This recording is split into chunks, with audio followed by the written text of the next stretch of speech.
Beleza, pessoal? Pessoal que está aí na outra sala. Qualquer coisa é só ligar o microfone, tá? Para fazer a chamada. Chamada no caso do áudio aqui. Depois eu vou fazer a chamada.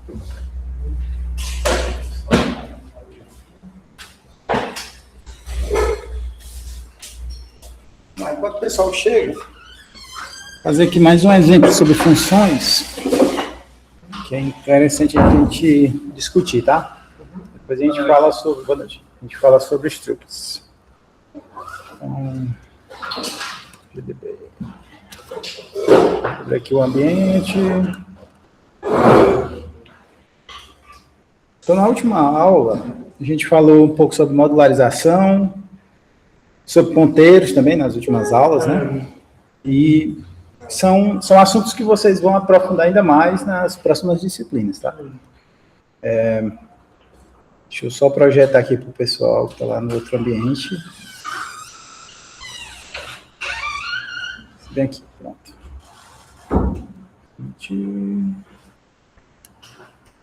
Janela. Pronto. Acho que está dando para vocês visualizarem aí minha tela, né? Qualquer coisa, vocês avisem aí, se não tiver. Deixa eu olhar aqui, acho que está ok. Vamos lá. Então, na última aula a gente falou um pouco sobre funções. Na verdade, tirando as linguagens que são script, né? Mas todas as linguagens que não são script, normalmente elas apresentam o método main, tá? Até o Python, ele tem uma simulação de método main que você faz. Método o quê? Main, principal. Ah, sim. Método principal, que é o estopim de execução. Porque, por exemplo, quando a gente fala de sistemas operacionais, né, o sistema operacional ele vê um programa não como um conjunto de código. Ele vê o programa, quando ele é executado, como uma entidade do sistema operacional, que é chamada de processo, né? Então, o processo, ele tem uma unidade, uma região, né, que é o estopim da sua execução, né? Então, quando um usuário clica sobre um ícone e executa um determinado programa, ou quando vocês executam uma linha de comando e chamam uma determinada aplicação, o primeiro pontapé é o núcleo de execução do processo, né? E aí a gente pode chamar esse núcleo de execução de thread, né? E um programa ele pode ter mais de um núcleo. Aí quando a gente trabalha com mais de um núcleo ou linha de execução, aí a gente já entra para um outro cenário que é a programação concorrente ou paralela, né? Que aí é você conseguir fazer um mesmo programa, executar várias tarefas numa mesma linha de execução. E isso é possível com algumas classes específicas. Por exemplo, o Java tem a classe Runnable, que cria threads, núcleos de execução variados na mesma aplicação. Mas a programação Java tradicional, a linguagem C tradicional, C++, C Sharp, etc., eles trabalham apenas com um pontapé de execução, um núcleo de execução.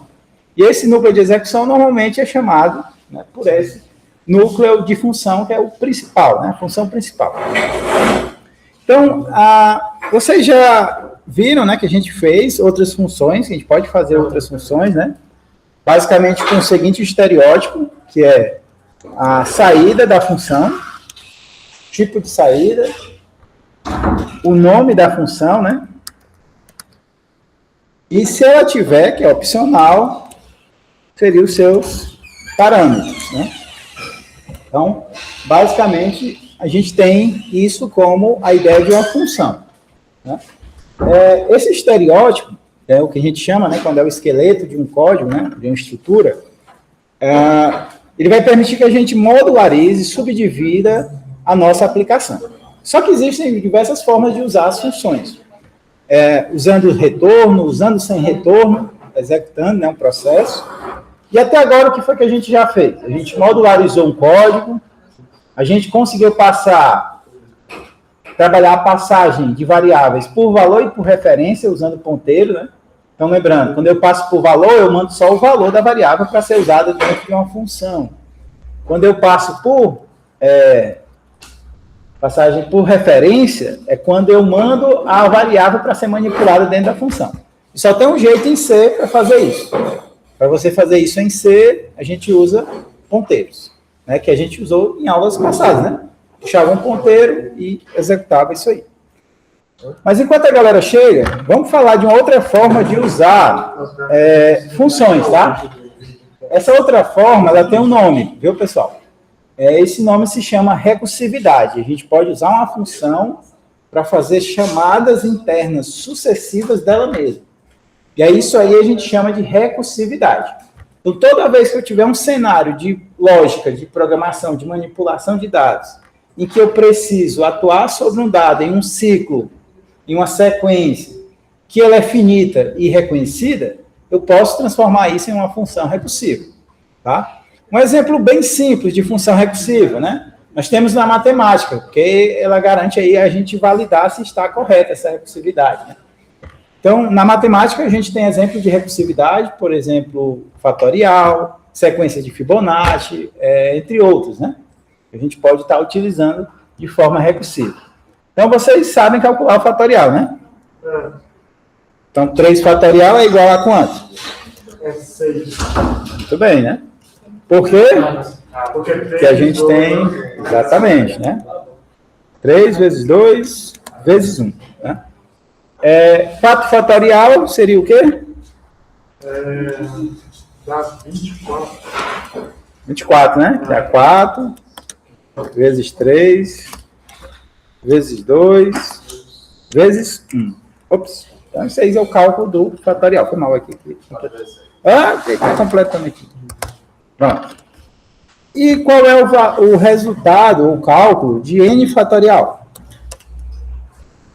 N vezes N vezes N menos 1 fatorial. Muito bem. Então, é n vezes n menos 1 fatorial, não é isso? Beleza. E a prova disso está aqui em cima, né? O que é o 4 fatorial? É 4 vezes 3 fatorial. Se a gente notar ali em cima, ó, o 3 fatorial está sendo reconhecido bem aqui, ó. Isso é o 3 fatorial, né? Que foi calculado na linha anterior. Certo? Correto? Então, como é que a gente poderia fazer uma função para calcular o fatorial?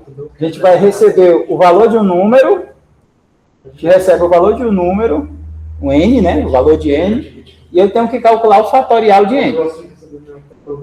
Certo? Vamos fazer de forma manual, né? Então, vamos supor aqui, ó, que a entrada fosse 3. Bora fazer uma função para calcular o fatorial de 3. Tá bom? Então, como é que a gente poderia fazer, né? Obviamente, a gente vai pegar aqui o valor n, né? Criar a variável. A gente vai ler essa variável, né? Scanf. O cento i, né? Inteiro. E comercial n. Então, a gente vai ler esse valor. E aí a gente quer salvar aqui, ó, na variável, o valor fatorial, tá? Então, fatorial é igual a uma função fatorial que recebe o valor n.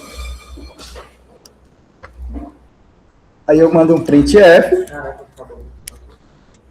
Aí eu boto aqui o fatorial de n, né? Porcento i, exclamação, é igual a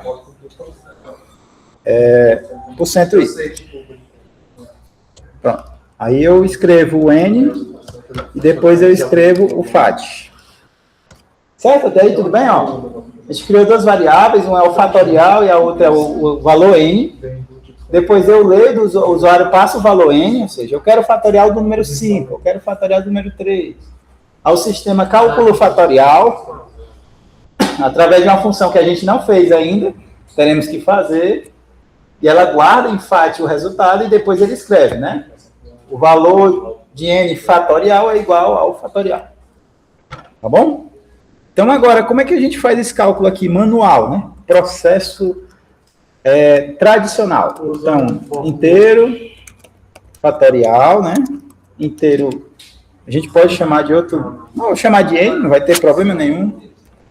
Essa passagem é apenas por valor, tá? Uma passagem por valor, tá? Então, o n que está aqui não é o mesmo n que está ali, né? Localmente, eles são diferentes. E aí, como é que é o resultado disso? Ó? Como é que eu calculo isso aqui, galera? Possivelmente uma repetição, né? Boa noite, professor. Boa noite. Para a gente poder calcular, possivelmente é uma repetição que vai de quanto a quanto, galera? Ó. É uma repetição que vai de n até 1, não é isso? Que não precisa ir até 1, né? Porque vezes 1 basta ir até 2, né?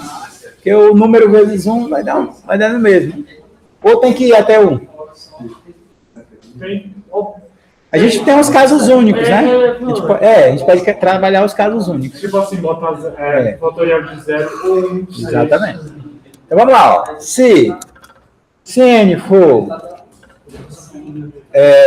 igual a 0, ou eu ia botar o ou errado, ou n igual a 1, a função retorna o valor do fatorial padrão. Retorne 1. A matemática diz que é 1. Se eu tacar o número negativo nisso aí, Isso é bom, aí teria que fazer o tratamento, né? é só colocar sempre o número menor que quiser, aí retorna Uma mensagem ou um número Só aleatório. tem um caso, a função retorna 20. Isso, aí teria que ou retornar um número aleatório, né? Um número que represente uma invalidade. Menos 9, ou menos 999. Então aí não cabe você não me engano. Eu não vou fazer isso sem Isso. Exatamente. Corretíssimo. Mas eu vou ganhar tempo aqui, é só para tratar a resposta, tá? Para a gente entender a recursividade. Então, olha só, na matemática a gente tem um caso padrão, né? Que é o fatorial de 0 e de 1 é o mesmo resultado, é 1. Então, por isso, a função retorna 1. Agora, se não é nenhum desses casos, ele vai passar direto e vai fazer um processamento. Uma coisa importante para vocês, ó. Na hora que a função executa um return, ela não vai executar mais nada que tem depois, porque ela já saiu da função. O return é uma saída. Então, por isso, eu não preciso tratar com a palavra else. Eu vou fazer o else aqui. Não preciso. Boa noite. Porque se o if tiver dado correto, ele vai retornar 1 e tchau, né? Saiu da função, tá bom?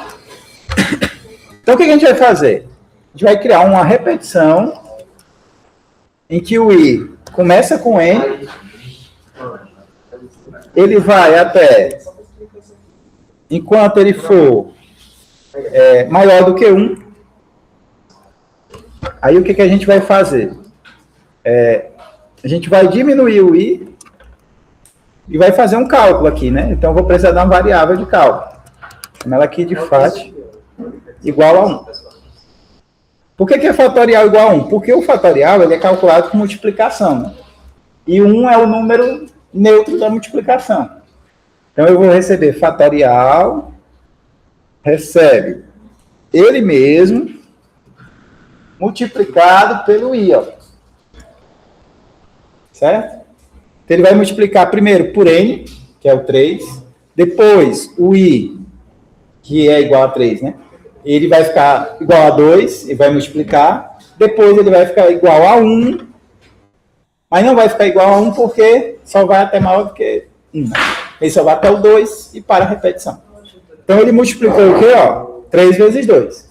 Se o n for 4, ele vai multiplicar por n menos 1, n menos 1 e termina a repetição. E vai dar o resultado correto. Certo? Deu para entender? Ó? Eu começo a repetição de n, enquanto ele for maior do que 1, ele vai decrementando para poder pegar 3, 2, 1.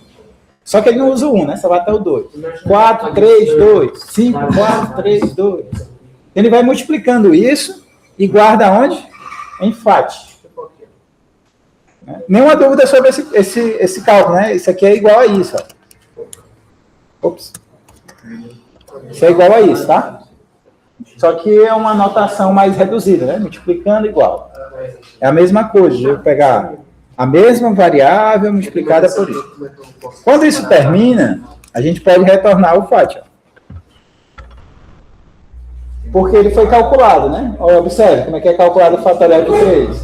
3, 2, 1. De 4. 4, 3, 2, 1. Eu estou fazendo o cálculo manual, né? Cálculo manual com repetição. Então, aqui, ó, fatorial começa com 1. Eu poderia já calcular até para ficar mais bonitinho aqui, ó. mandar aqui o próprio FAT aqui, né? Porque já que ele é 1, né? Então ele manda aqui o fatorial. Se isso aqui for falso, então ele vai fazer uma repetição até o valor 2, onde essa repetição até o valor 2 vai fazer o quê? Vai pegar o fatorial e multiplicar por i. E vai acumulando. Então, na primeira rodada, o fatorial é 1. Só que é 1 vezes 3, vira 3. Depois o fatorial é 3 e multiplica por i2, vira 6. E aí vai acumulando a multiplicação até o limite. Quando ele termina disso, ele calculou o fatorial e retorna. Todo mundo entendeu? Se não tiver entendido, pergunta, que a gente repete aqui, tá? Então ele vai acumular a multiplicação do fatorial. Bora ver se funcionou? Eu não entendi, não. Eu acabei de chegar. Pronto, beleza. Eu estou explicando aqui, antes de começar a falar do assunto da aula de hoje, sobre o uso de funções, só que com recursividade, tá? Então, aqui a gente está fazendo um exemplo que é o cálculo de um fatorial, que é isso aqui, né? Fatorial de 3, fatorial do número 4 e o fatorial de qualquer número n. É a matemática. Tranquilo? Beleza. Aí a função ela faz esse cálculo, ó. A gente fez um pequeno exemplo, né? Em que começa o n, recebe um valor do usuário, ele calcula o fatorial a partir da função e retorna a saída, né? Do resultado. Aí como é que ele está calculando o fatorial? Ele recebe o n, verifica se o n é 0 ou 1, se for, o fatorial é 1, por isso que o FAT aqui começa com 1. E, se não, ele é um número diferente e tem que ser calculado. Então, se ele for 3, o i começa do n3 e vai diminuindo enquanto o i for maior do que 1. Então, ele vai multiplicar por 3 e por 2, porque no 1 ele para. Depois, o 4, vai por 4, por 3, por 2. Depois o 5. 5 por 4, por 3, por 2. Esse cálculo aqui, ele vai acumular dentro da repetição, né? Vai aumentando o FAT. O FAT vai recebendo um valor e vai acumulando esse valor na multiplicação por i. Quando ele termina isso, ele calculou o fatorial. Ele fez isso. Basicamente, ele fez isso manualmente, né?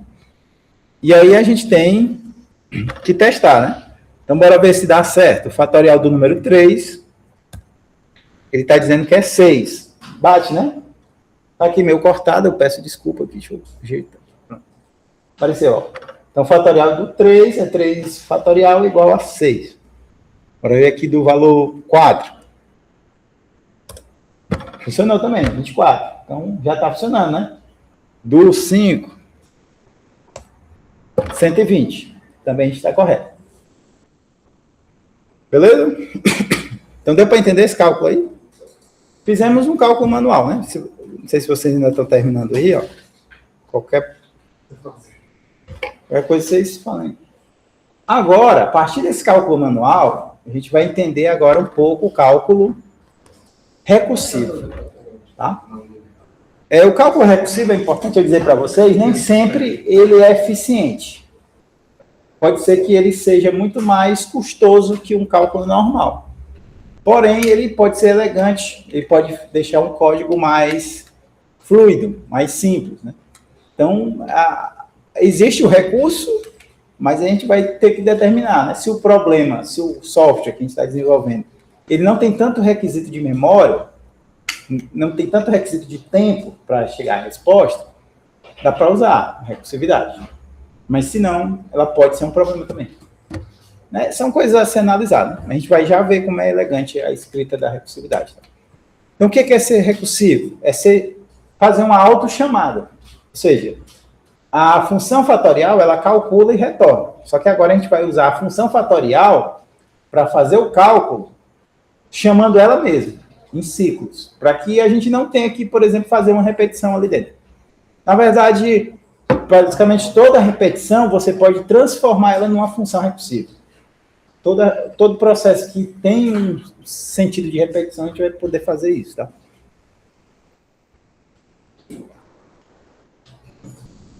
Aí no próximo semestre, se tudo der certo, não sei se eu vou ficar com a disciplina, a gente vai estar com a disciplina de lógica para computação. Aí nela a gente vai já conhecer uma linguagem que é puramente recursiva. Por exemplo, se você aumentar o número de n, o C vai travar. Se você aumentar o número de n, o Python trava. Se você aumentar o número de N, o Java vai travar também. Agora, na linguagem puramente recursiva, se você aumentar o número de N, ele responde. Só porque a estrutura da linguagem é puramente recursiva, né? Aí a gente já não programa com estruturas como essa, a gente já programa com declarações, né? Lógicas, no caso. Aí depois a gente vai conhecer essa linguagem. Próximo semestre, se tudo der certo. Da linguagem? Prolog. O Prolog. Então vamos lá, pessoal. Deu certo aí de vocês? Aí, acho que ok, né? Então, o que a gente observa? A recursividade ela é baseada em 2 pontos. Primeiro ponto, ponto de parada, ou seja, quando é que para. Segundo ponto, o ciclo, a função núcleo da recursividade. Por exemplo, aqui, ó, qual é a função núcleo dessa recursividade aqui, ó? É essa daqui, né? Que foi formulada aí, o Vitor Hugo ajudou. Né? Boa noite. Então, essa função, eu tenho uma função que representa todo o ciclo repetitivo do processo. Onde é que está a repetição dela? Está bem aqui, ó. Observe que essa função, ela usa o valor do cálculo e chama novamente o cálculo de 1 fatorial, que é um número menos 1. Se a gente encurtar isso aqui, ó, a gente fizer todo o ciclo, a gente vai ver o 2 fatorial aqui, ó, que é igual a 2 vezes 1. E aí a gente vai poder determinar agora o 3. Ó. O que é o 3 fatorial? É 3 vezes 2 fatorial. E o que é o 2 fatorial, pessoal? É 2 vezes 1 fatorial. E o que é 1 fatorial, né? Para a gente entender. 1 fatorial é igual a 1 na matemática. Né? E 0 fatorial também é igual a 0. É igual a 1. Né? Mas o que a gente observa aqui, ó, é que a gente começou lá do 4 fatorial, e podia ser até do 1000 fatorial, e a gente foi subindo, ó. O 4 fatorial usou o 3 fatorial, o 3 fatorial precisou usar o 2 fatorial, o 2 fatorial precisou usar o 1 fatorial. E o 1 fatorial já tem resposta direta. Ou seja, quando eu entendo que um determinado cálculo, ou um determinado processo, que não é obrigado a ser só cálculo, um processamento, ele usa um ciclo de um processamento posterior, tipo numa cadeia ou empilhamento de resolução, a gente pode usar a recursividade se a gente tiver o ponto de parada correto. Beleza? Então, se eu tiver um ponto de parada, esse ponto de parada vai me ajudando a resolver. Ó. Por quê? Ó? No momento que eu tenho 1 fatorial, eu posso substituir isso aqui por 1. Então, eu tenho um cálculo do 2 fatorial, é 2. No momento que eu tenho um cálculo do 2 fatorial, eu posso substituir o 2 fatorial pelo valor 2, que é o resultado dele. Eu tenho 6. No momento que eu tenho 3 fatorial, eu posso substituir o 3 fatorial. E aí eu tenho um 4. Então, o que acontece na recursividade? Vai acontecer um empilhamento. Ele vai resolvendo o atual, mas se ele não tem a resposta do posterior que ele precisa, ele vai tentar resolver o posterior. E aí vai ter a resposta, ele não tem a resposta do posterior. Ele vai buscando isso. Quando ele acha a resposta, ele vem resolvendo trás para frente, fazendo empilhamento. Então, a gente vai precisar disso e disso. Se eu não tiver a fórmula geral, eu não consigo fazer recursividade, tá? Importante ter isso. Então, vamos lá. Vou fazer aqui uma nova função fatorial. Eu vou chamar ela fatorial R, né? Que ela é recursiva, tá? E aí a gente recebe o inteiro N, normal, e a gente vai ter que fazer aqui um processamento, né? A gente observou ali que a gente está calculando um fatorial. Acho que a gente não vai precisar daquela variável fatorial, não. Vou já ver. Deixa eu ver aqui. Se eu retornar, acho que não precisa, só vou retornar direto. Então, vamos lá. Pontos de parada. Se o N for igual a 0, ou igual a 1, eu tenho que o fatorial retorna o quê? Valor 1. Que é a matemática já diz isso, né? Vou botar aqui só os parênteses para ficar bonitinho aqui a condição. Tá bom? Ok? Então, esse é o ponto de parada. Parada do cálculo ou parada de encontrar uma resposta para poder calcular de forma... a gente chama de backtrack, né? Fazer um caminho de volta, né? Exatamente. Né? E tem algoritmo chamado assim, tem um algoritmo de busca também chamado assim, né? E agora o que a gente vai fazer? Vamos lá, vamos se inspirar nisso aqui, ó. A gente vai ter que se inspirar nisso aqui, ó. Eu tenho que calcular n vezes n menos 1 fatorial. Esse fatorial é um fatorial recursivo, né? Então, será se isso vai funcionar? Ó? Se não for o caso de parada, eu vou ter isso aqui. Vou ter que o resultado é n vezes n, fatorial r de n menos 1. Na primeira rodada, se o n for um valor maior do que 0 e 1, ele não vai conseguir retornar direto a resposta. Ele vai ter que entrar nesse ciclo bem aí, ó. Ele vai ter que calcular. Observe onde está a recursividade. Ó. A função está sendo chamada dentro dela mesma. Então, se for um número complexo, ele vai ter que calcular isso de forma recursiva.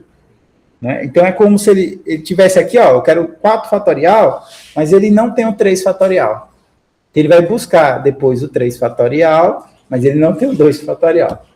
Ele vai buscar o 2 fatorial, mas ele precisa do 1 fatorial. Aí ele vem bem aqui e tem um 1 fatorial aqui, ó. Aqui embaixo, né? Tem um 1 fatorial bem aqui. Aí quando ele pega um 1 fatorial, ele começa a voltar, ó. Resumindo, nessa linha 26, a gente fez essas duas linhas aqui, ó. Nessa linha 26 com a recursividade. A gente fez a acumulação do cálculo, sem usar uma variável para acumular o cálculo, através do empilhamento recursivo. Antes da gente executar, só mostrando aqui para vocês a recursividade, ela vai funcionar assim. O n é igual a 4. Certo? Entrou o n, valor 4 ali para fatorial r. Na primeira rodada, o if não é acionado, porque n é igual a 4, não é 0 nem é 1. Então, ele vai ter um return, ó, vou botar aqui o primeiro return. Return é 4 vezes... Aí, o que vai acontecer aqui? Ele vai precisar calcular novamente o fatorial r de 3. Só que esse fatorial r de 3, ó, tem uma interrogação aqui, ó, porque ele não tem. Aí, o que vai acontecer agora? Vamos entrar num ciclo aqui para resolver o fatorial r de 3. Novo n é 3 agora. Eu vou chamar ele aqui, ó, para vocês entenderem de n', né? O n'. O n' agora é 3, ó. Ele está todo tempo dentro da função, viu? O n' é 3. Agora o n' sendo 3, o n' sendo 3, o que vai acontecer? Ele vai dar outra resposta aqui. Eu vou botar por aqui, ó. Return. Por quê? O n' sendo 3, ele não vai ativar essa linha. Então, ele vai chamar essa aqui, ó. Então, o que ele vai fazer? 3 vezes fatorial r de 2. E aí, tem outra interrogação aqui, ó, para ser respondida. Aí, agora, o n2' é igual a 2. Então, ele tem que resolver o n2' igual a 2, né? Então, o que ele vai fazer? Return 2 vezes fatorial r... Desculpa. 2 vezes fatorial r de 1. Tem uma interrogação aqui. Quando ele executa isso aqui, ó, o que vai acontecer aqui, ó? N é igual a 1, é igual a 1. Então, qual é o return aqui, ó? Mandou o return 1. Então, quando ele manda o return 1, ó, ele bota um bem aqui, ó, puff, na resposta da interrogação. Ele já teve o return 1. Aí, o que ele vai acontecer aqui, ó? Ele vai ter 2 com a resposta 1 aqui, ó. Quanto é 2 vezes 1? 2. Respondeu a segunda interrogação anterior. Ele já está voltando, porque ele encontrou o ponto de resposta. Quando ele faz isso aqui, o return 3, ó. 3 vezes 2. 6. Aí ele já volta para cá, ó. Puff. Aí ele chegou na última resposta. Qual é? 4 vezes 6. Que é a resposta. 24, né? Aí ele dá a resposta. Que é o primeiro return lá. Só que ele não consegue responder porque ele foi buscar a resposta. Então, aí, ó, só para a gente provar que funciona, vamos fazer um novo fatorial aqui, que é o FAT-R, né, chamado, para a gente comparar as respostas, né, para ficar as respostas claras aqui. Então, eu vou calcular aqui o FAT-R usando a função fatorial R, né, que é o recursivo N. Bom. Aí a gente usa a mesma linha aqui, ó, só dar uns saltos de linha. Ups. Dá um salto de linha aqui no começo. E aí a gente coloca aqui o fatorial R aqui, ó, como resposta, né? Então, executando aqui, ó, pessoal. Vamos botar aqui o valor 4. Resposta correta. Valor 3, reconhecido, né? Resposta idêntica. E não demorou tanto, né? Não demorou tanto. Mas dá para medir aí. É claro que isso aqui é um caminho. Então, esse processo aqui, ó, é o processo cíclico que uma recursividade ela gera. Ela vai gerando respostas parciais e vai buscando até ela encontrar o ponto de parada, que é quando ela tem uma resposta exata. Fibonacci é assim, uma PA, uma PG, acho que dá para a gente fazer assim também, com finita, né, com ponto de parada. Cálculos acumulativos. Então, tudo que vocês conseguirem fazer, uma repetição, sequências, e tiver um caso geral e um caso único, pronto, vocês conseguem fazer de forma recursiva. Olha só como é mais elegante, né? Poucas linhas. Né? Pouquíssimas linhas. Isso aqui... isso aqui é fácil. Realmente é fácil. A gente tem as verificações de erro e tudo. Mas isso aqui é muito mais bonito. Tá? Isso é a elegância da recursividade. Mas isso não quer dizer que seja... Mas deixa mais de erro se não fizer direito. E também o seguinte, ó, por que ela pode ser menos eficiente? Isso aqui é sequencial. Isso aqui é acumulativo, empilhamento de memória e de processamento de cálculo. Então, se for um número muito grande, ele vai empilhar muito. Aí resolve, volta, faz várias chamadas. O for então, dele realmente limita o que está sendo feito. E o for também vai na sequência. Né? Então, como eu disse a vocês, vai ser bem interessante trabalhar com recursividade, quando a gente trabalha com funções, porém, né, tem esses casos aqui. Está tudo ok aqui. Sim, mas vamos lá para o assunto da aula, né, de hoje, tá? Isso aqui foi só uma revisão sobre funções e outras formas. Vou usar um material aqui de leitura, depois a gente faz um exercício. Aqui, pronto. Estou usando aqui o Handbook C, né? Ixi, tá, pronto. Vou procurar aqui a página. Eu lembro a página. Eu não sei. Não tem muito material aqui de C, né? Tem muita coisa ainda para a gente ver. Lembrando, mas dá para ver tudo em introdução, né? Aqui, vamos falar sobre os structs hoje. Essa semana a gente vai falar sobre structs. Amanhã vocês vão ter um time para se organizar para o projeto final da disciplina, tá? Que eu vou passar para vocês. Mas acho que ainda passou hoje, se der tempo, eu explico, senão amanhã. Aí amanhã vocês vão ficar com o projeto, né, da disciplina. Próxima segunda, o último assunto, que é a manipulação de arquivos. Tá? Que aí vocês vão também precisar para o projeto. Aí depois vocês vão ter um tempo que é para o projeto, até o finalzinho, né? Para a gente poder fazer a finalização, né, da disciplina. Tá bom? Vai dar certo. Mas vamos falar sobre estruturas. Algumas linguagens, por exemplo, JavaScript, galera, ele permite, por exemplo, vocês usarem arrays multitipos, né? Onde você coloca inteiro, string, tudo dentro de um array, por exemplo. Seriam as listas, né?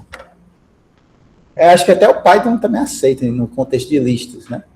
Isso é bom e é ruim, né? Por que é bom e é ruim? O programador tem que ser bem maduro para entender como usar essas estruturas e não fazer uma mistura, uma salada ali, um macarrão, uma macarronada de dados, né?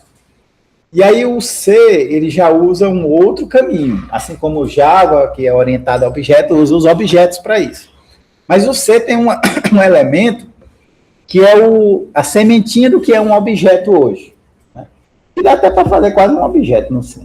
Assim como o JavaScript tem o tipo objeto lá. Mas aqui no C a gente chama de estruturas, quando a gente quer agrupar tipos de dados diferentes sobre um contexto.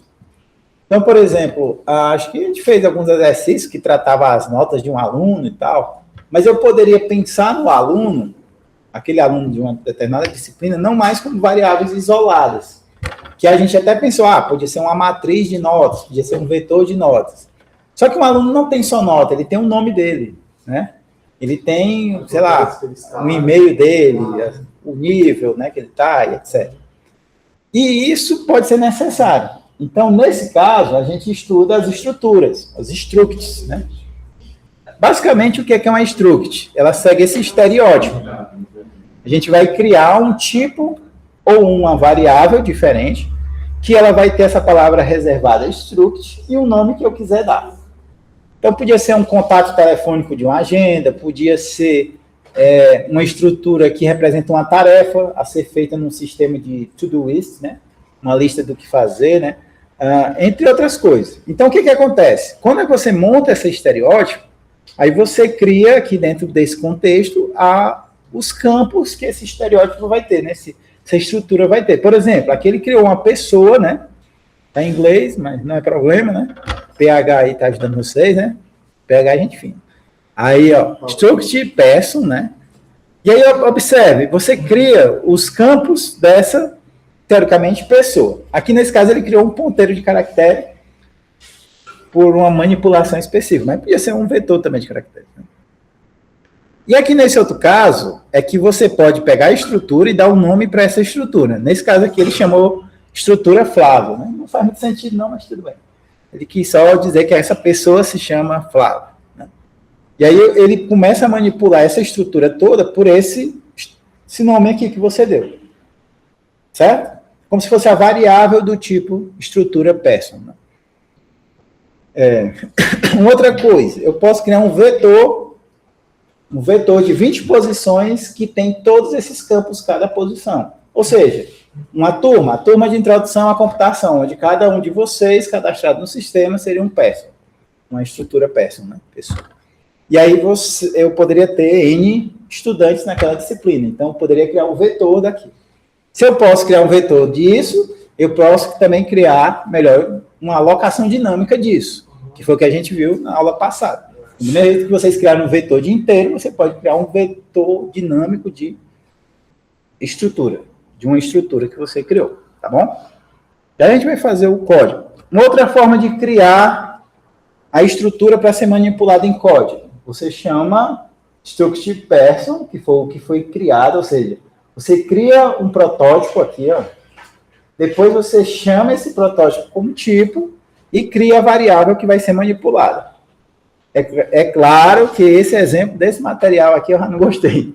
O cara usou Flávio. Flávio é uma instância disso aqui, né? Não seria... Podia ser funcionário, podia ser aluno, né? Podia ser outra coisa que representa uma pessoa.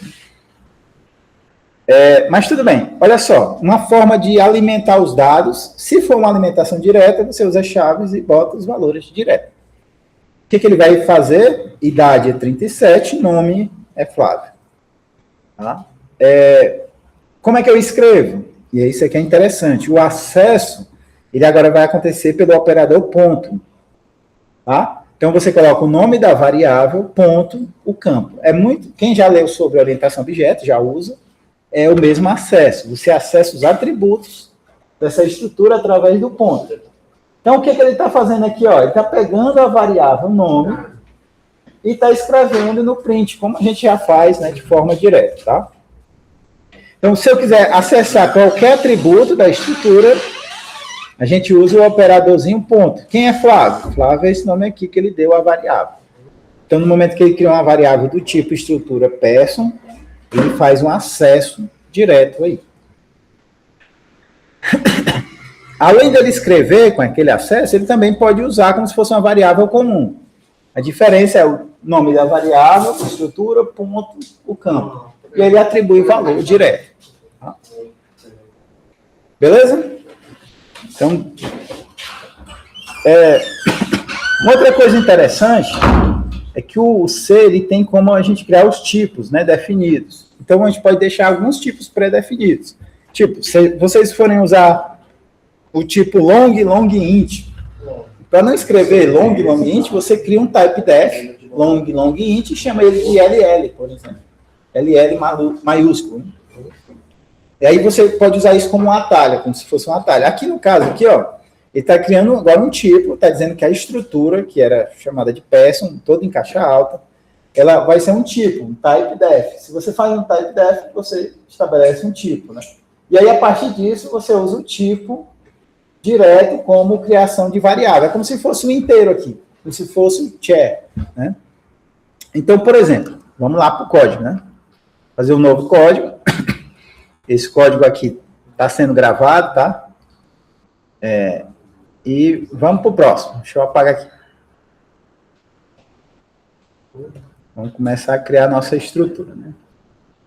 Vou criar uma espécie de agenda aqui para a gente trabalhar. Então, aqui, ó, eu posso criar uma struct. Uma agenda tem contatos, vou chamar de contato. Lembrando que tem um ponto e vírgula no final, tá? E aqui eu posso botar os atributos desse contato, né? Uma coisa interessante é que, por padrão, a struct já deve começar com a letra maiúscula, tá? Que é o mesmo padrão de classes, tá? Já que está dando uma importância a mais, já que é um exatamente, para poder a gente diferenciar, já para entender, aquilo ali é um elemento diferente, né? Então, a gente pode criar aqui, por exemplo, esse contato, ele pode ter um nome, né? Sei lá, tamanho 50. Pode ter um telefone. Vou botar tudo caractere. Ficar tudo char. Chamar de fone. Normalmente o fone acho que é tamanho, sei lá, 4 números dá 8. Um tracinho, alguém bota o espaço 9, 10, 11, uns 14 a 15, vou botar aqui. E o e-mail, né?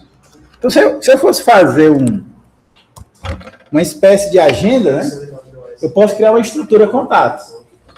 Professor, mas você podia criar isso aqui separado. Eu poderia, mas aqui está muito melhor, porque ela está agrupada num contexto. O que é o nome, o que é o fone, o que é o e-mail? É um contato, é uma estrutura. Né? Assim como podia ser um aluno que tivesse outros campos, poderia ser um carro, num sistema de locação de veículo, que teria a placa, quilometragem, disponibilidade, se está alocado, se não está. Aí entra fecha aspas e ponto vírgula ali embaixo, botaria quantos contatos iria caber nesse contato, né? Isso, a gente poderia criar um vetor de contatos. Né? Mas no começo aqui eu vou criar só um, tá? E depois a gente expande. Eu quero criar uma variável para manipular no sistema. Agora eu vou ter uma lista de contatos. Sei lá, de agenda ou contatos no plural. Eu poderia criar assim, ó. Como está lá no material. Contatos, bem aqui. Eu posso também criar dentro do main, para ser usado aqui, ó. Aí eu vou usar a palavra struct, contato, que é o tipo, struct contato é o tipo, e aí eu posso chamar aqui de contatos, agenda, sei lá, uma variável, no plural, contatos, tá? Ok? Então, isso seria uma forma de usar. A outra forma de usar, que tem lá no material, é o type def, aí eu pego struct, contato, e aí eu chamo só de contato, ou outra designação. E aí, ao invés de usar tudo, só uso isso. Porque aqui eu defini na linha 17 que existe um tipo chamado contato. Ou a gente pode ainda deixar todo, por padrão é assim, tá? Todo em caixa alta. Aí eu ajeito aqui. Na verdade é todo em caixa alta. Então, o que foi que mudou? A gente criou um struct, o type def cria um novo tipo, define um tipo, assim como o inteiro, a gente tem um tipo inteiro, mas quem foi que criou foi os desenvolvedores da linguagem, a gente pode criar o nosso tipo aqui, é uma estrutura toda. Certo? Deu para entender? Posso criar um vetor que cria um tipo, né? Então, isso aqui são formas da gente usar, tá? Deixa eu só ver se não tem nenhum errinho. Tudo ok. Tudo aqui. Então, são formas de você usar. Pode ser que eu crie muitas variáveis desse tipo. Aí eu acabo, toda vez eu vou ter que escrever struct de contato, toda vez eu tenho que... Aí é chato. Então, por exemplo, o pessoal da maratona usa muito. Quando eles vão usar tipos muito grandes. Então, por exemplo, long int. Ao invés de fazer isso, eles botam só LL. Que o tipo long int, na verdade, é só o LL. Aí eles, ao invés de escrever 3 palavras, só botam LL e não dá variável. Entendeu? Então, o typedef vai permitir que a gente crie situações desse tipo, tá? Então, a partir desse momento, ó, a gente tem aqui o contatos, no plural, que no caso, só cabe um contato, ainda não botei ele como um vetor, tá? Só para a gente poder manipular. Então, a gente vai manipular ele agora, fazendo a entrada de dados e saída de dados, para entender como é que funciona o struct, né? Então, como eu disse a vocês, a gente pode usar struct contato e o nome da variável que eu quero trabalhar. Posso criar um tipo def para manipular o struct contato aqui para definir ele como um apelido, um alias. No Linux, quem usa muito Linux, às vezes faz alias de apelidos, né? De comandos, né? Para poder facilitar. O comando é muito extenso, eu deixo o alias já pronto e só usa um apelido. E aqui também, né? Bem que eu posso colocar o nome da variável. E aí ela vira uma variável global que pode ser usada em todo o código. Que eu escrevi no começo e está lá no material, tá? De leitura. Então vamos lá. Então, por exemplo, aqui eu vou escrever um printf, né? Para a gente poder preencher esse elemento. Então a gente vai vir aqui, ó. Nome, 2 pontos, espaço, né? Aí manda um scanf. Scanf não, string, né? Aí, então fgets. Aí a gente vai fazer o seguinte, para garantir que não vai dar problema, por enquanto, né? A gente vai botar 2 bibliotecas, tá? Que a gente vai precisar, stdlib. Não, std. lib.h. Ops, aqui. E o hashtag include string, né? .h. Só para garantir. A gente vai precisar. Ok, vamos lá. Então, o fgets, como a gente já usou em aulas anteriores, a gente coloca qual é a string que a gente vai ler. No nosso caso aqui, a gente botou a variável contatos, no plural. Como eu quero acessar um campo, eu vou colocar ponto. Eu tenho que colocar o ponto para poder acessar o campo, e o campo se chama nome. Quanto é que eu vou ler? Aí a gente bota size of, que é muito mais prático, e bota de novo contatos.nome, que é o tamanho do campo que tem que ser lido, e o padrão de leitura é std_in de entrada, né? Esse é o padrão do C. Então a gente precisa disso tudo, né? Podia ser um tamanho, podia ser um número aqui, tá? Só que se no momento eu quiser mudar esse tamanho aqui, ele já muda lá também, então não precisa fazer manualmente. Então, quando você usa o sizeOf, ele já bota o tamanho, que é aquela variável que está sendo lida. Tá? Melhor. Se eu boto só o tamanho 50, de repente eu tenho que mudar para 70 ali. Eu tenho que mudar no código todo. Feito isso, galera, vai ser lido o nome. A gente pode ler todos os campos aqui, né? Então, você pode copiar, colar e ler os 3 valores aí, ó. Nome, fone, né? Telefone. Aí você muda aqui as variáveis, né? Fone. Então, lembrar do ponto, né? Que é o acesso. Como eles são strings, eu posso ler com fgets. E o último, o e-mail. E-mail. E e-mail. Pronto. Então, ele funciona como uma variável normal. Nós não estamos lendo nenhum numérico, né, por enquanto. Só acaba que, se vocês vão perceber, quando a gente trabalha muito com dados, somente cadastro, quase tudo é string.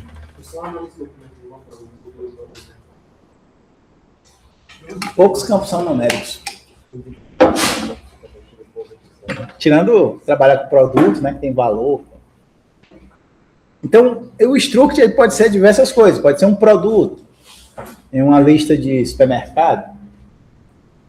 pode ser tarefas, pode ser qualquer coisa que tem vários campos, né? Um veículo, e aí vai. Aí a orientação a objeto, a gente amplia essa visão aqui. Porque a gente, além de ter atributos, a gente tem métodos também. Então a gente pode ter funções dentro da estrutura.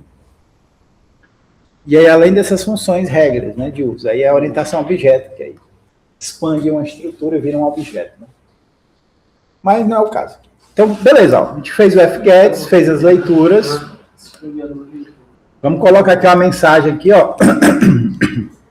Quando isso acaba, ó, a gente vai colocar uma mensagem, né? Cadastro realizado com sucesso. Ok. Foi feita a leitura, foi salva em variável. E agora a gente vai fazer a escrita, né? Disso aí na tela, né? Então, manda aqui um printf. Não sei se vai ficar bem alinhado, mas tudo bem. Então, bota aqui nome. Bota aí 3 tabulações, lá. Fone. Umas 3 tabulações. É o tab. E um e-mail. Né? E aí a gente manda aqui um printf. Agora a gente vai escrever %S, 3 tabulações. Na verdade, só 2, né? %S de novo, mais 2 tabulações e %S. Nesses %S a gente vai escrever os valores, né? Contatos, o nome de um determinado contato, vírgula, contatos, o fone de um determinado contato, vírgula, contatos, ponto, o e-mail. Ops. Então, para a gente ler, se a gente quiser alterar direto, tudo, a gente vai sempre acessar variável e o campo com ponto, tá? Tem que ter isso aí. Então, aqui a gente está escrevendo na determinada posição. Aqui a gente só deu 2 tabulações, porque como vai ter texto, pode ser que não fique tão alinhado com as colunas, né? Tentar ver se alinha com as colunas. E aí aqui, ó, a gente executa. Espera aí vocês finalizarem aí, né? E aí a gente faz o cadastro. Ó. Já eu volto. Então, nome. Aí, pegou aqui o nome. Deixa eu parar aqui, executar de novo. Ó, David Rodrigues. Telefone. 889, tudo 9. 77777, sei lá como é esse. E deu um probleminha, né? Passou direto, né? Vai ter que descobrir porque que ele passou direto. Ele não leu o e-mail, né? Acho que eu sei o que é, eu errei ali. Não, errei não, não foi ali não. Ele não leu o e-mail, totalmente passou direto e acabou escrevendo aqui, mas teve uma falha ali de escrita. Então, por que ele não leu o e-mail, né? Se ele está usando o fgets, era para ele ler o e-mail. Então, aqui eu tenho que dar um salto de linha bem aqui, ó. Deixar vocês finalizarem para me ver porque ele não leu o e-mail. Como se ele tivesse...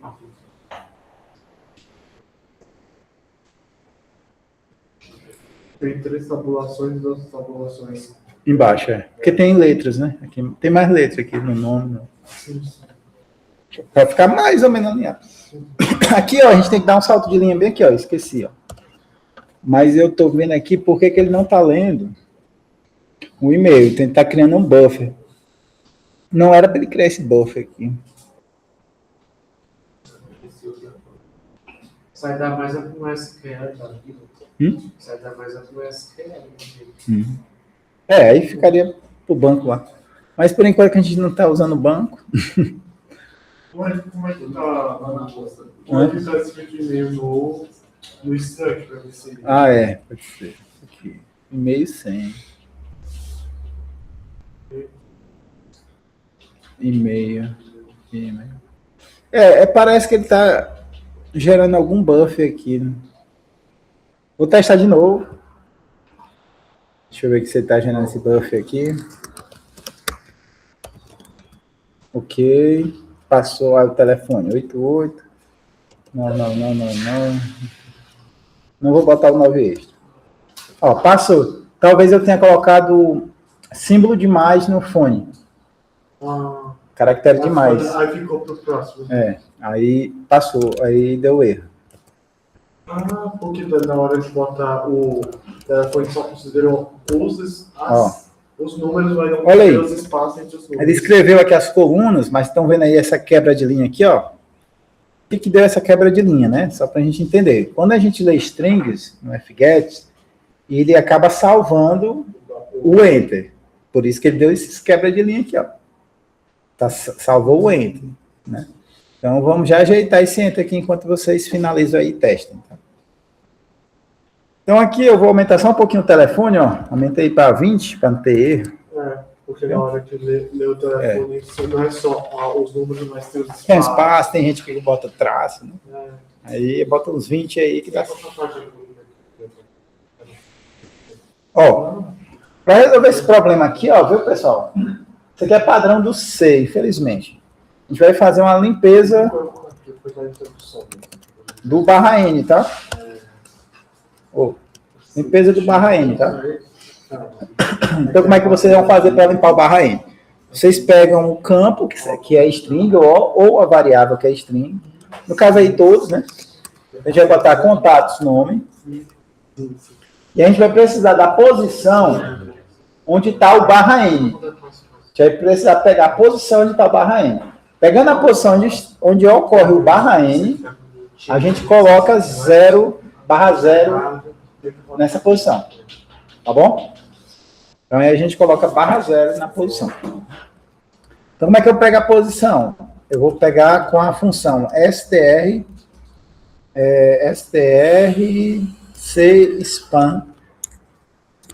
E aí a gente coloca a variável, que é string, vírgula, o caractere aí, ó, barra invertida n, a ocorrência dele. Quando ele ocorrer, ele vai atribuir barra invertida 0, que é o terminador da string, né? Que é bem no lugar do enter, para que o enter seja descartado. Aí isso aí você vai ter que fazer para cada um dos três ali, né? Tudo que é string tem que fazer. Não tem saída, tem que fazer isso aí é padrão. Para poder limpar o enter. Né? Se o enter não gerar problema na interface, que no meu caso aqui gerou, era para ficar na linha, né? Os dados. Vocês viram que ficaram em cada linha ali os dados. Aí nesse caso eu tenho que limpar ele. Né? Então, para vocês fazerem isso para limpeza. O que acontece bem aqui, ó? Bem aqui ele retorna a posição em que ocorreu o barra N. Como o barra N só ocorre uma vez, só é uma posição, não precisa de tratar. Ele pega essa única posição da string, um vetor, né, de posições, e depois diz que essa posição recebe o finalizador da string, que é o barra 0. E aí a gente vai fazer isso para todas as strings do ambiente.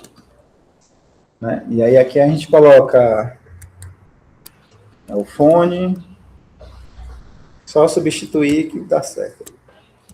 Fone. Depois a gente coloca e-mail. E por último, e-mail. Tá? Uma coisa que é muito extensa ou repetitiva, mas acaba que você tem 3 execuções.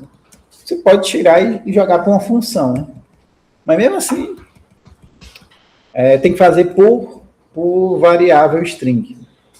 Tem que ser feita por variável string. Né? Então, lembrando, se a minha variável é o último campo, esse último campo não vai atrapalhar na interface na hora que ela é escrita, vai ficar legal. Mas se tiver que escrever, ela escreve um enter indesejado. Tá?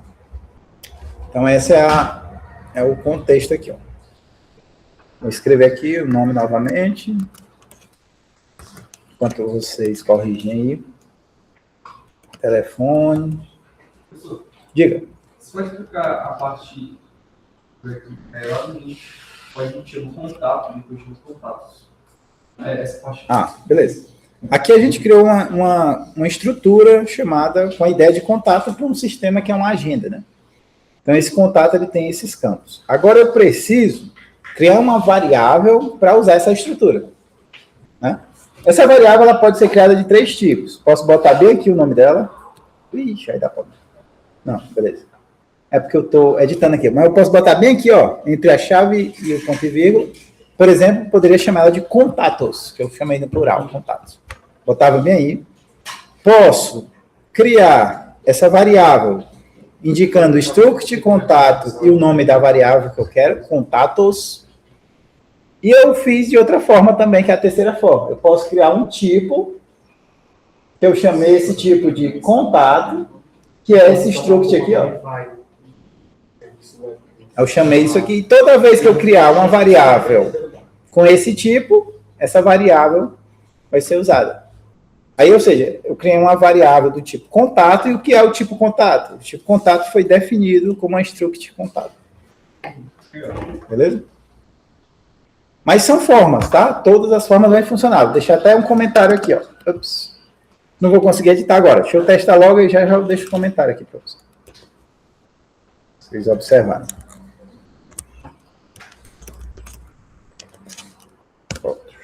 Ó, ficou menos feio, né? Aí, ó. Ficou menos feio, né? Ficou a linha correta, ó. Porque se eu tivesse mais contatos, né? Eu ficar várias linhazinhas, né? Com os campos aqui especificados. Aí eu tenho que tirar só um pouquinho a tabulação. Dá para ajustar, né? Depois eu tiro a tabulação aqui embaixo. Talvez um tab vai ficar bem bonitinho aqui. Mas voltando aqui, ó, só para tirar dúvida, eu poderia usar a variável contatos de várias formas, né? Uma delas é criando a variável struct contato, que foi criada ali em cima com o nome contatos, que é o nome da variável. Olha, e a outra forma era bem aqui, ó. Bem aqui eu poderia ter feito assim, né? Contatos, ponto e vírgula. Substituindo o que está antes, né? Eu poderia fechar e colocar já a variável, e essa seria global e usaria da mesma forma. Está no código, né? Como ela foi usada. Então, são 3 formas de usar isso aí. Direto lá na struct, dentro do código aqui, ó, ou criando um tipo para você não ter que ficar escrevendo, porque se tu tiver mais estruturas dessas no código, é melhor usar só um apelidozinho, né? Quanto menos palavras eu escrever, melhor. Menor a digitação. Beleza? Vixe, eu tenho que carregar aqui.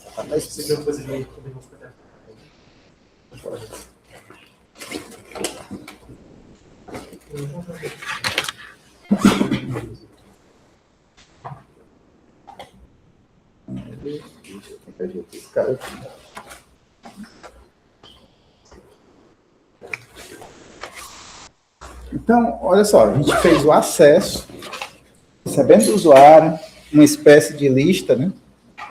Uma listagem. E aí, numa aplicação, eu posso ter diversas estruturas, né? Só um minutinho. Pronto. Deixa eu ver dar certo para carregar. Aí ela fica bem organizadinha. Com a tabulação aqui, depois vocês ajustam. Talvez tirando a tabulação de cada lado, ela fique bem alinhada com a coluna. Ok. Agora é o seguinte, ó. O que a gente pode fazer aqui para melhorar? O sistema ele pode ter diversos contatos, né? Já que é uma agenda. Então, eu posso ter uma repetição, né?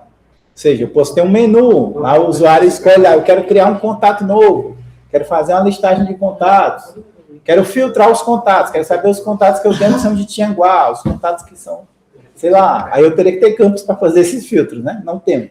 Poderia aumentar esses campos aqui, né? Para ter filtro, mas, por exemplo, aqui, ó, a gente já pode criar uma lista de 3 contatos. Aí começa a modificar a história, começa a ter um vetor, né? O que vai mudar aqui, se eu tiver essa lista de 3 contatos? Eu vou mudar aqui a posição, né? Porque eu vou ler cada posição. Por exemplo, se eu estou lendo só um elemento, eu vou chamar só de posição única, né? Que é a posição 0, né? Olha aí. Aí isso aqui vai se replicar aqui também. Então, possivelmente a gente vai ter isso aqui, ó. Estou lendo a posição agora. É um vetor, né? É claro que eu não estou fazendo a repetição, né, galera? Só mostrando aqui como se eu estivesse lendo posição por posição, tá? Então aí, a partir de agora, ó, como é que é feito o acesso, né? Sabendo disso, a gente faz uma repetiçãozinha e já era. Substitui esse 0 por i Opa, bem aqui também, né? É que a gente vai ter que colocar posição por posição.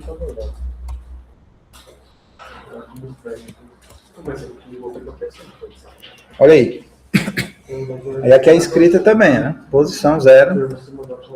Então eu vou mandar para você lá.